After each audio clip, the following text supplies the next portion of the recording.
Oh, it's working. All right. Said it encountered an error, but it looks like we're good. So, good morning, friends. It's Sammy back with another episode of the Daily Dash. That's right. It's everything you need to know from around the world and in my life, straight from my car dashboard to yours. Today is Thursday. I'm looking at my kids for help here. Thursday, June 25th.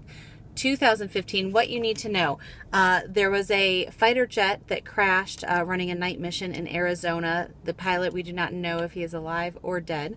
The Boston bomber, Tsarnaev, was sentenced to death yesterday, but spoke out publicly for the first time, apologizing to the victims and their families, but many of them feeling it was too little, too late. What else? Oh, a second prison worker was arrested in the prison break, supposedly not guilty, but just going to show that there's a lot more of the story that we don't know yet.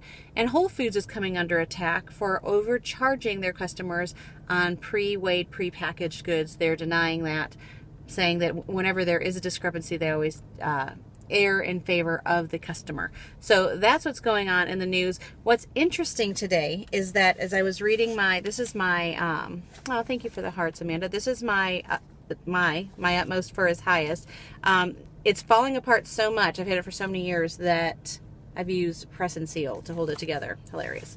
Because I treat this almost like a journal. And what I realized as I was reading, I don't know if you can see, I put little notes in the side. In 2014, I was told I was suffering from clinical depression. Now, what's interesting is that what Oswald Chambers talks about today, the title is literally Receiving Yourself in the Fires of Sorrow.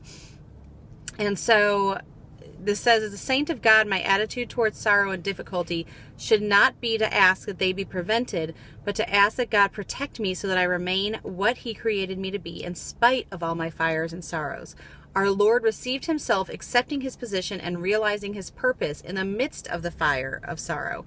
He was saved not from the hour, but out of the hour. And it goes on. But what's even more interesting is that in this daily Bible, 1 year Bible, that is actually my mentors, Miss Jackie Kendall, it goes through some Old Testament, New Testament, Psalm, and Proverb. And the Psalm is 143.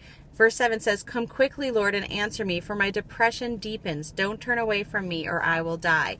And depression, okay, one more book here. So that's that. This is what my morning looks like. From my keyword Greek Hebrew study Bible from Zodahides, is Ruah. It's spirit is the name, but then there's the word, how this was translated.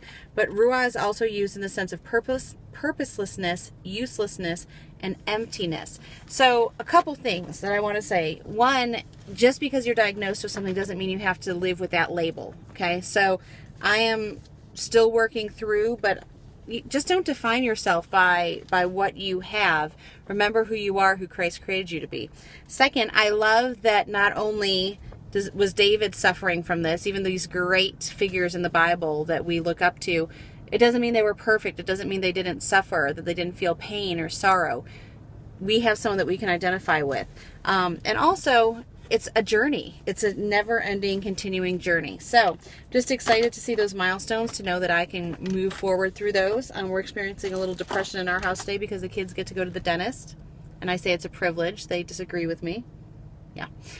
What did you ask? Can you just brush your teeth more? Yeah. So as we look at especially the children that we sponsor through Compassion and just what they wouldn't give to have medical treatment or dental treatment. So even though it might not be fun, it is a privilege. So we're on our way to do that. I hope you guys have a great day wherever you are. Make sure you make it great. Bye.